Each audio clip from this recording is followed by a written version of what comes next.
Los días viernes, cada 15 días, bueno, en esta ocasión pasó un poquito más, tenemos una columna que, repito, siempre quisimos tener. Y dimos con la persona indicada porque trae unos temas y los desarrolla de una manera espectacular. Y hablamos de la columna de psicología y la licenciada en psicología Sofía Guarnieri, a quien le decimos buenos días, bienvenida una vez más. ¿Cómo estás? Buenos días, chicos, muy bien. ¿Y ustedes? Bien, te extrañamos. Yo también los extrañé, Bueno, tenía ganas de venir. Sí. Se pone interesante, son distintos temas, algunos son temas difíciles de encarar para el común de la gente. En este caso una profesional que se desarrolla en ese ambiente y encima yo les voy a contar a los que se unen y los que son nuevos por ahí escuchando la radio. Sofía no solamente trabaja en consultorio, sino que está abocada a trabajos en educación. Así es. En También, muchos lugares, en todos los niveles. En todos los niveles. Y casi todo el distrito, así que claro. Estamos ahí en todos. Y sos docente también. Y soy docente, sí, también soy docente. Completita, chicos, no vamos a buscar a cualquiera, la buscamos completita. Y cuando digo que trae temas candentes, hay veces que con Ger nos ponemos serios y hablamos de diferentes temas.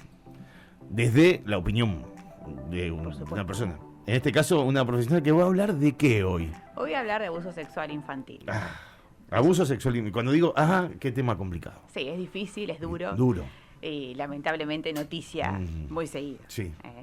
La idea mía primero era comentar que hace unos años se puso en tensión la denominación abuso sexual infantil, porque en realidad, si nos ponemos a pensar, no se trata de un abuso entre infancias o entre niños, niñas y adolescentes, y llamarlo así o insistir en llamarlo abuso sexual infantil borraba una parte, ¿no? Como que justamente se trata de un delito y lo que borraba era una parte que era la presencia de un adulto en esa situación, que es el adulto que perpetra el hecho, ¿no? Que es el adulto que abusa.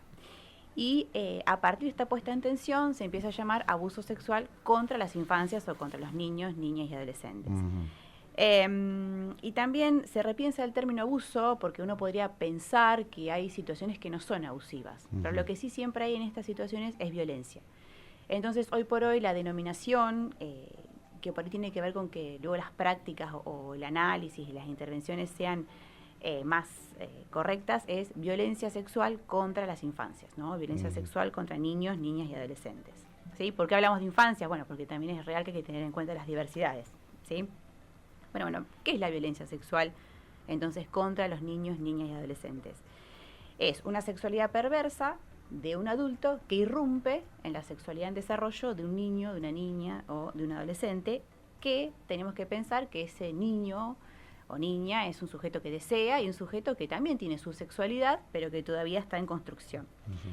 Esto produce un arrasamiento subjetivo muy fuerte, porque en realidad los niños y niñas construyen formas de enfrentar las situaciones y todas esas formas de enfrentar las situaciones se ven anuladas por esta situación de violencia sexual. Entonces, el impacto es tan fuerte en estos niños porque los niños no tienen como la posibilidad de salirse de la situación, no tienen la posibilidad de defenderse, quedan como paralizados. Y siempre hay que tener en cuenta que en estos casos nunca hay consentimiento, sino lo que hay es manipulación de parte de un adulto, ¿sí? Que ya utiliza la manipulación con estos niños o niñas y perpetra este delito y esta violencia.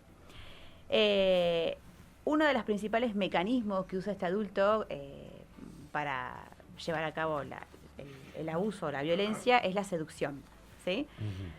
¿Por qué? Porque en realidad cuando hay violencia sexual contra los niños es algo que está organizado, es algo que está conscientemente planificado, incluso hay situaciones donde el adulto lo planifica durante años a esta situación, y es una seducción silenciosa, ¿sí? O sea, es como que a veces es muy difícil de percibir. Generalmente o gran parte de estas violencias sexuales son perpetradas por un adulto varón, o sea, no digo todos, pero la mayoría de los casos son adultos varones, donde antes y previamente lo que se hace es construir un vínculo afectivo con ese niño, ¿sí? Es obviamente del lado del adulto una afectividad psicopática, ¿no? Porque hay como una psicopatiada con este niño, ¿no? Frente a un niño que desde lo afectivo es sumamente plástico, ¿sí? Hay en los niños una afectividad sumamente plástica, ¿no? Son niños que ustedes deben conocer niños pequeños, Sí. 3, 2, 4 años, que son abiertos al otro porque tienen una inocencia así que los caracteriza.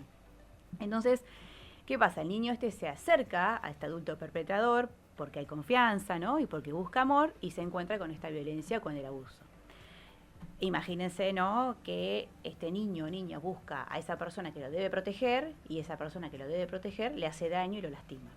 Por eso esto genera muchísima confusión afectiva en los niños porque, está padeciendo una violencia de un ser querido, no está siendo violentado por un ser querido. Entonces, ¿qué pasa? Los niños empiezan a pensar que la situación se generó por culpa de ellos, ¿no? Como que se responsabilizan por la situación. Yo me acerqué y piensan, como que yo lo provoqué a esto que me está pasando. Por eso muchas veces guardan silencio, ¿sí? La mayoría de las veces los niños se callan y no dicen nada por culpa, ¿no?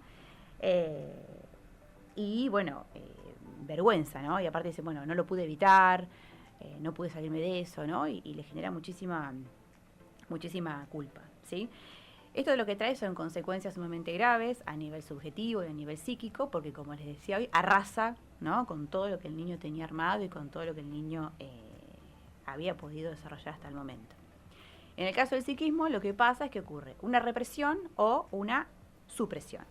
En el caso de supresión, lo que ocurre es que el hecho está continuamente en la cabeza y lo que intenta hacer ese niño o niña es de cancelarlo, ¿no? Como una cancelación consciente. No quiero pensar en esto, trata de no pensar en la situación y no lo puede decir. O puede pasar la represión, donde el hecho es olvidado, ¿sí? Olvidado entre comillas, ¿no? No es que se olvida. Entonces, hay un gran trabajo psíquico que hace que esa situación, la palabra se reprima, ¿no? Se deje como una parte de la mente que no vuelve. Claro. Porque lo que pasa es que no vuelve como el recuerdo de la situación en sí, pero sí vuelve en forma de síntoma. Que son las conductas que nosotros vemos después en los niños que han sido víctimas de una violencia sexual. Que también es importante pensar que violencia sexual no se trata solamente de un tocamiento, a veces hay acceso también carnal, sino también la pornografía, sacarle fotos desnudos, mostrarle pornografía, que vea a los progenitores tener relaciones sexuales, o sea, todo lo que tenga que ver con la sexualidad, para lo que el niño no esté preparado, ¿sí?, se considera dentro de las violencias sexuales contra las infancias, digamos, ¿sí? Deja todo el niño desarmado, ¿no? Todo el psiquismo desarmado.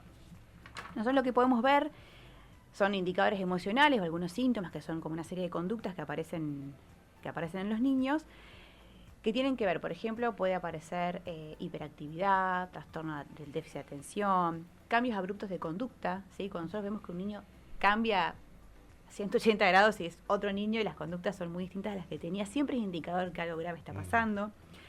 Llanto sin motivo, miedo de dormir con la luz apagada, que a veces ya está, pero es como que se exacerba, ¿no? Se pone como mucho más fuerte ese miedo. Enuresis y encopresis secundarios, que es el niño que ya controlaba esfínteres, ¿sí?, que ya no se hacía encima, vuelve a orinarse o vuelve a defecarse encima. Terrores nocturnos aparecen también. Tienen miedo, temor o se niegan a que alguien los ayude a limpiarse o bañarse. Muchas veces se ve cuando uno lo quiere bañar que se niegan rotundamente a bañarse. Aparecen conductas sexualizadas, que son conductas, dichos o cosas que los niños a esa edad no deberían saber, ¿sí?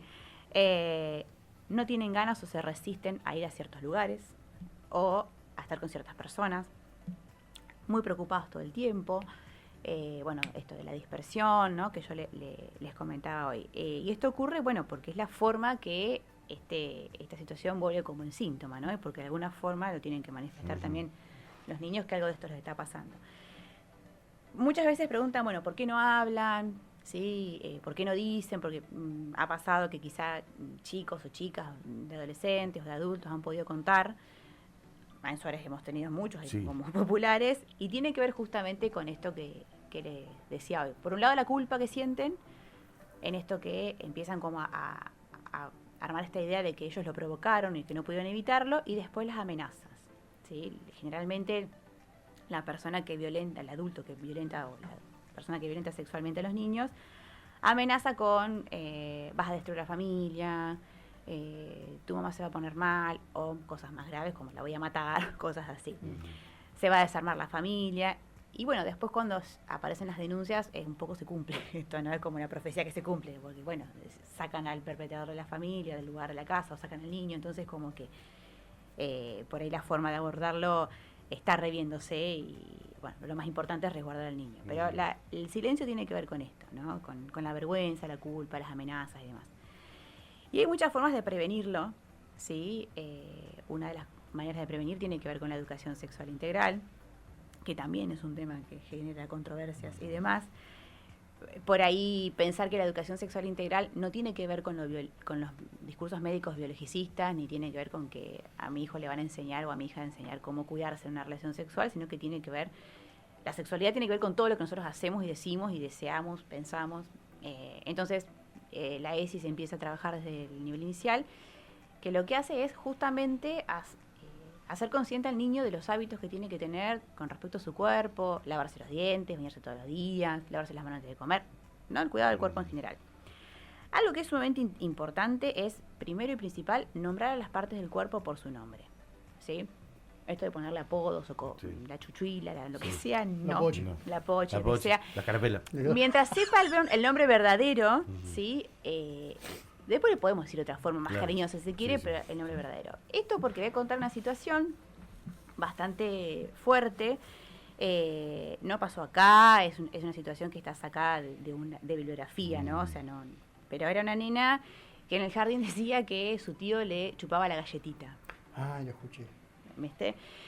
Entonces las madres decían, bueno, te saca la galletita de la chupa, hasta que la nena pudo indicar que era la galletita y era en realidad que le hacía sexo oral el tío. Entonces, por eso la importancia de mencionar las partes del cuerpo por su nombre. Y después, esto de, por más que yo sea su mamá, pedir permiso, anticipar. Yo me acuerdo que cuando, mi nena tiene 4 años, ya desde bebé le avisaba cuando le iba a cambiar el pañal, ¿no? Esto de no hacer con el cuerpo de ese niño lo que yo quiero porque es su cuerpo, ¿no? Enseñarle a decir que no. Algo que es sumamente interesante es no obligar a los niños a dar besos, ni abrazos, ni upa. Saludar sí, porque es una cuestión de educación. Yo a mi hija le digo, bueno, hola, por lo menos, tenés que decir si te dicen. Si le agarran a darle un beso a la persona. Le dará. Pero darle un beso a la tía, que capaz la tía la ve cada 15 días, cada 2 años. No está bueno obligarlo. Claro. Construir la idea de que el cuerpo le pertenece a él, a ese niño, ¿no? A esa niña y a nadie más. Y que el otro no puede, ni siquiera sus cuidadores pueden tocarlo o pueden hacer lo que quieran con ese cuerpo. Sí diferenciar, bueno, mamá te va a limpiar, ayudar a limpiarse hasta que se aprenda a limpiar solo, pero digo, o cosas muy puntuales, que yo higienizarlo, a veces hay que poner cremas, o si van al médico, al pediatra, y hay que revisar, no sé, supongo que se tiene el prepucio colorado, bueno, decirle, mira, hijo, la doctora te va a revisar, yo me quedo con vos, nunca dejarlos solos. Indicaciones, si jugás no cerras la puerta, pedí ayuda, siempre posicionarse desde un lugar de confianza, ¿no? Que este niño sepa que vos le vas a creer, ¿no? Esto, yo te creo, ¿no? Como generar ese vínculo de cariño, de amor, de contención. Enseñar, bueno, esto, cuáles son las partes íntimas, por qué se cubren, por qué no se tocan. Entonces es la boca, el pecho, los senos, la cola, ¿sí? La vulva, el pene, todas sus partes íntimas, que esas por algo se recubren, ¿no? Por algo están tapadas. Y algo que es interesante también, que una vez está acostumbrado, es a que sin darse cuenta muchas veces usamos el chantaje con los niños. Te doy un caramelito, pero vos antes primero dame un beso. Si no es tal cosa, pasa tal otra. ¿No? Esto de la amenaza o el chantaje. Bueno, es lo que más usan, ¿no? Los perpetradores en este caso. Hoy justo veía un reel que me habían mandado una nenita que tendría, no sé, 2, 3 años. Y le decía a la mamá, ¿qué pasa si un señor que no conoces te ofrece caramelos y te dice que tiene más en la casa? Le digo que no, porque mi mamá y mi papá se van a enojar y que se metan los caramelos en el culo. Excelente. Nada, una enseñanza, ¿no? Esto, el niño accede a esto, porque obviamente si uno dice, te doy un chocolate, pero antes de darme un beso, el niño te va a dar el beso. Claro. Entonces poder, de alguna manera, resguardarlos de todas estas situaciones, ¿no? Y bueno, hay libros en literatura infantil muy interesante para trabajar con los niños. Uno es Tu cuerpo es tuyo, de Lucía Serrano, que bueno, que a veces generan los padres cierta resistencia porque habla abiertamente de esto, ¿no? Claro. Bueno, estas son las partes de tu cuerpo, no te las pueden tocar, los adultos tienen las mismas partes, vos no las puedes tocar, ni te pueden obligar a tocarlas, ¿no? Como toda esta cuestión. Y hay otro que se llama Este es mi cuerpo, de Maylan Chapiron, que también es bastante explícito en esto de quién puede acceder a mi cuerpo y quién no, digamos, ¿sí? Pero bueno, la idea es pensar que hay muchas situaciones y que en general son personas que trabajan con niños, ¿no? Aunque la mayoría de los casos son intrafamiliares. Está clarísimo y está buenísimo esto de que traigas el ESI, que nosotros no lo vivimos, nosotros nada, ni siquiera, sí, en mi caso sí, con mi vieja, pero no se hablaba mucho de sexo en la casa y demás. Nada. No. Me acuerdo que lo más cercano fue un médico a explicarnos cómo cuidarnos. Claro, pero bien biologicista. Hoy la ESI trabaja de todo, ¿sí? Claro. Hasta desde convivencia, hasta cómo me trato con el otro, sí, está cómo buenísimo. me cuido. Sí. Se supone que es mucho más amplio. Las ¿no? protecciones de último, un montón de cosas. Sí. Pero yo no puedo dejar de pensar en el perpetrador. Es terrible. Bueno, no hay reversión, no se revierte. De hecho, ahora salió un caso de un hombre que estaba preso por violencia sexual contra las infancias y estudió psicopedagogía. No digo, bueno, el psicopedagogo trabaja con niños, ¿no? Como que sigue con esto. Sí. No hay reversión, ¿sí? La verdad es que es una mente perversa y es una estructura, ¿no? O sea, no se curan, sería la respuesta. Y ¿qué hay que hacer con esta gente? Hay que aislarlas. Y hay que meterlas presas, claro. Sí. Exactamente. Sí. Sí. Qué bárbaro. Porque no hay marcha atrás, ¿no? Es una de las pocas cosas que no tiene... que no tiene arreglo, digamos. Arreglo, claro. Sí, no tiene cura. O sea, se cura y no, la verdad que no. ¿Pueden pasar muchos años sin hacerlo? Sí, pueden. Sí. Pero siempre hay una recaída. Está latente que pueda... Está latente ahí. ¿Ellos se dan cuenta que están haciendo mal? Sí. Sí. Ellos aparecen con discursos del tipo, le estoy enseñando, el niño tiene que saber de qué se trata, ¿no? Pues mismo la perversión. Lo que pasa es que uno, como no tiene esa mente, no lo logra como comprender. O sea, yo trabajé un año en lo que antes era violencia doméstica, que hoy es servicio de género, y bueno, escuchaba los relatos de los niños que habían sido abusados o violentados, que es muy duro escucharlos. Y bueno, siempre era alguien conocido, el padrastro, el padre, biológico también, ¿no? Y no, los perpetradores no tenían sentimientos de culpa, no había algo que decía, bueno, por ahí aparece una cuestión de querer mejorar o de querer cambiar. Lo gozan, en realidad, porque para ellos está bien. Y porque ellos pueden satisfacer su sexualidad con niños, o sea, los excitan los niños. Como hay otros que los excitan los animales, bueno, estas personas los excitan los niños. Bueno, porque claramente la construcción de esa sexualidad está pervertida. Es así. ¿Puede un niño abusado convertirse en un abusador el día de mañana? Depende de cómo transite su situación. Puede pasar que un niño abusado sexualmente, ¿no? Jugando con otros niños también lo haga. Sí, con otros niños. Ahí hay que diferenciar si se trata de un juego, que es normal, que los nenes de 4 o 5 años dejen los pantalones y se muestren las partes íntimas como esperable. Mientras no haya coerción y estén todos de acuerdo, es un juego, ¿sí? De la sexualidad, que es exploratorio. Qué boludo los varones. Sí. Bueno, sí. Pero y sí puede haber una situación abusiva de parte del niño, digamos, a otro niño cuando hay coerción, ¿no? Claro, cuando hay como bien. que el otro le molesta o no le gusta. Vale. Y ahí, bueno, por supuesto que ese niño seguramente ha sido víctima de violencia sexual o ha visto algo, ¿no? Vuelvo al mismo, la violencia sexual no se trata solamente del tocamiento o de la penetración, tiene que ver con todo la sexualidad que ellos no tienen acceso, no deberían tener acceso. Bueno, no hay que dejar de lado lo punitorio en el sentido de que obviamente no vas a mandar a un niño de 5 años a la cárcel, pero sí que tiene consecuencias y que eso no se puede hacer. Está muy y bien. además el tratamiento, ¿no? Psicológico. Otra pregunta que te quiero hacer es, y decime, ¿sos un boludo? Si hay que decirlo. He escuchado y he visto que una persona abusada muchas veces no le pasa solamente una vez. Le pasa más veces. Le pasa muchas veces, sí. Porque se genera como esto de, bueno, lo tengo que hacer, o me toca esto, o a veces los niños piensan que es normal hasta que hablan con otros niños y se dan cuenta que a los otros niños no les pasa. Si le pasó de chico, le pasa de grande. Le puede pasar también de grande. Es como un acostumbramiento que el otro usa el cuerpo de uno como quiere. Pasa, sí. Mirá. Puede repetirse. No siempre, ¿no? No es lineal, pero puede repetirse. Sí. Qué fuerte todo. Qué fuerte cuando los niños están de por medio. Y cuando un adulto, con una mente perversa, lo único que está pensando es hacerle mal a los niños. Sí, satisfacerse a sí mismo. Sí, claro. ¿No? Para los que no somos así, es una cosa totalmente inentendible. No se entiende, no se puede Por entender.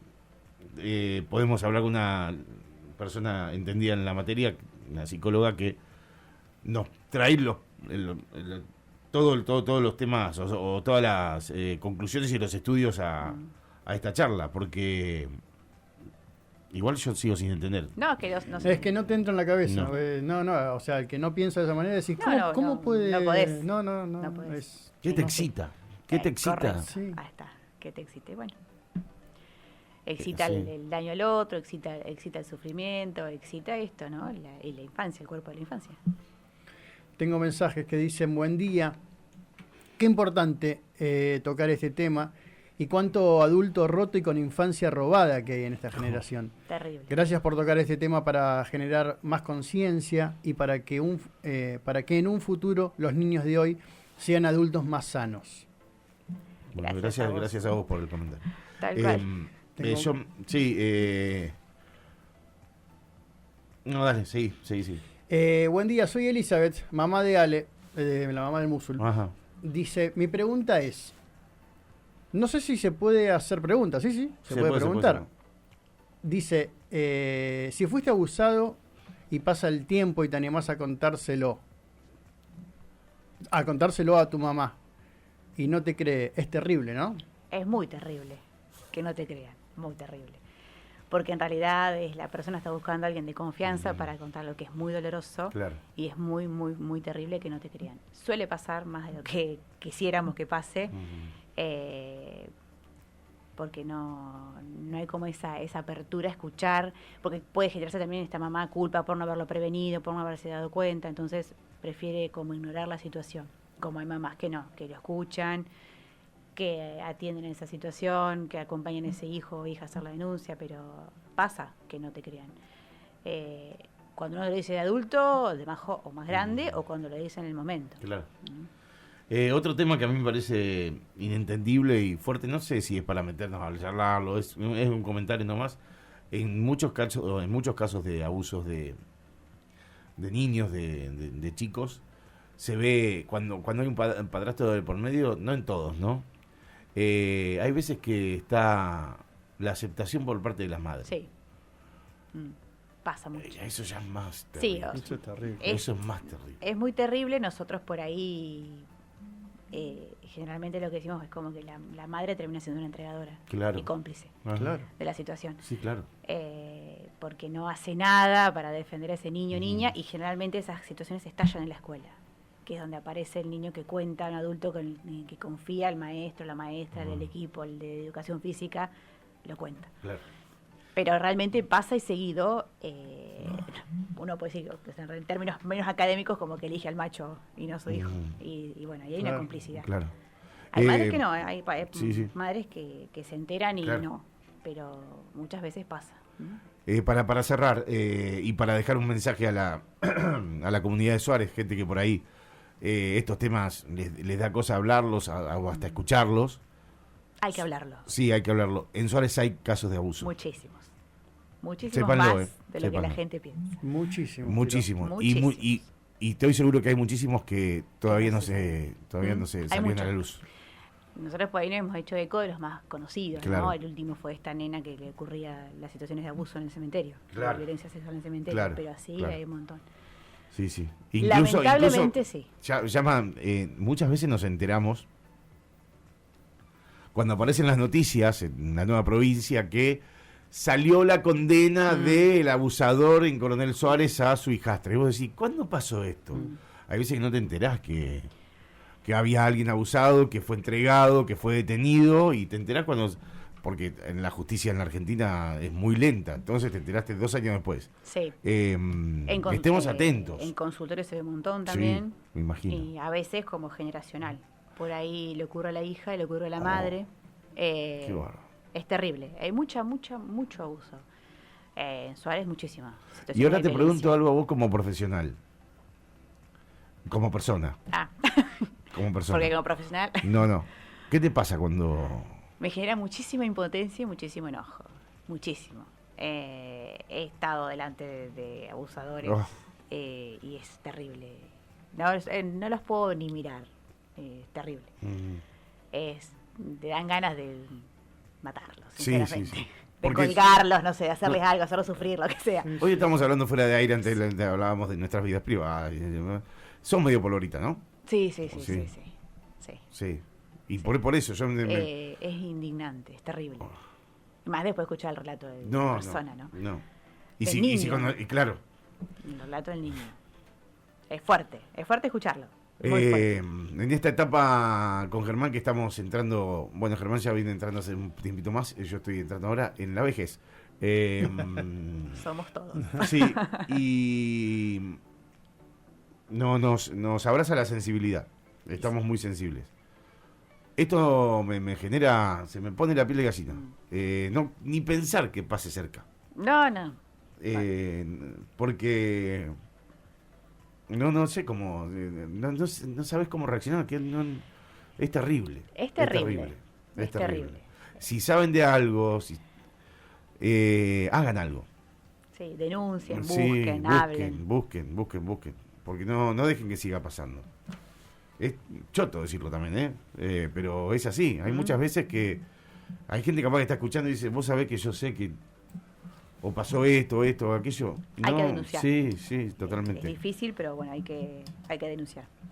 45.002, mirá, hoy con este tema pensé que iba a ser menos de ida y vuelta.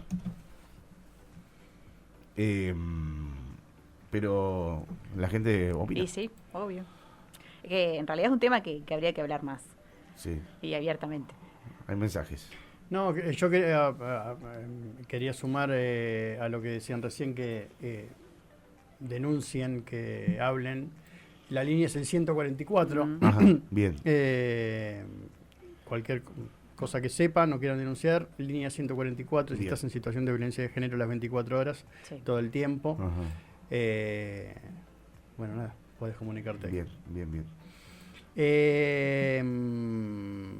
Por más que se haga terapia, es algo que siempre vuelve a la cabeza. Totalmente. Es como decía al principio, arrasa tanto a ese sujeto que es algo que nunca se olvida. Lo que ayuda a terapia es a tener herramientas para que cuando ese recuerdo vuelve, poder manejarlo de alguna forma, ¿no? Digo, superarlo al 100% yo creo que no se supera, pero sí puede a uno transmitirle más tranquilidad, sentirse escuchado, contenido, pero siempre vuelve. No se olvida, o sea, es algo que no se va a olvidar. Claro. Es traumático, siempre vuelve como forma de estrés postraumático. ¿Sí?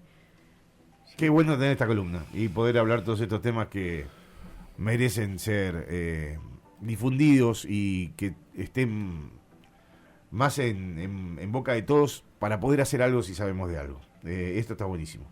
Yo el ESI es algo que para mí en su momento fue algo que miré de reojo y digo, ¿qué están haciendo? Y ahora te das cuenta que le dan herramientas a los chicos. Da muchas herramientas y en todas las edades, porque muchas veces se tocan temas y salen también situaciones. Claro. Por ahí en la adolescencia se toca mucho noviazgo violento o esto de la manipulación y muchas veces terminan contando los chicos. Por eso trabajar en forma anónima, ¿no? O relatan situaciones de abuso de la infancia, ¿no? Como que salen estas cosas. Aunque no se toquen en algún punto, en alguna fibra, y bueno, uno ahí después actúa. Yo soy de las personas que dicen que todos los extremos son malos. Y hablo de un montón de casos. Venimos de otra generación.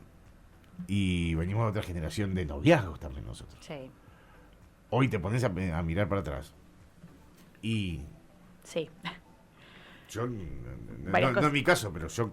Varias cosas cuestionables. Sí, claro, tengo cantidad de historias y de cosas vividas en distintos ambientes que decís, pucha, Sí, totalmente cuestionable. Sí. Sí, esto. Ayer justo hablábamos con todas chicas así de la edad y decíamos, ¿no? Cómo antes una por ahí hasta naturalizaba que te toquen la cola en el boliche, ¿no? O situaciones me decía una chica, no, yo vivía en Mar del Plata y en los colectivos que me han apoyado y como uno piensa que está delirando, se lo está imaginando y cosas que hoy se denuncian y se dicen, pero que antes se naturalizaban. O la diferencia de edad. No sé, una piba de 14, 15 años con un flaco de 25, 26, y bueno, no deja de ser violencia sexual. Pasabas caminando y te agarraban la mano y tenías que ir a bailar. Claro, también. Tenías que ir a bailar. Porque te manoteaban y te manoteaban. Te manoteábamos. Sí, yo por ahí te pegaba una piña. Pero... Sí, bueno, vos sí. Y yo no era de bailar, así que no... Yo que hacía cortito y... Sí, claro, sí. ¿Algo? Y como sos chiquitita, el cortito iba a algún lugar que lo sentía. Te tiraba con lo que tenía en la mano. Está buenísimo. Está muy bien. La bebida, lo que sea. Está muy bien. Bueno, ¿Hay un último mensaje, Ger? También se entiende que uno no tiene que vivir con rencor a tu mamá, pero es doloroso cuando ella no lo quiere aceptar lo que su hija le cuenta. Es terrible. Claro, sí. Pero esos temas son muy importantes hablarlos. Excelente tema. Gracias, chicos, por traer el programa en estos casos. Bueno, buenísimo. Gracias a vos. Gracias, Sofi. No, espectacular. por favor, un placer. Espectacular. Me alegro. Últimamente dejé que me sorprenda, porque antes lo hablábamos en la semana y me gustó esto de no saber qué temas bueno, hay. entonces no sabrás la próxima. Sí. Me dejaste medio como que digo, ¿qué va a hacer? No, es un tema totalmente interesante y para ocuparse. Sí. Así que gracias. Totalmente.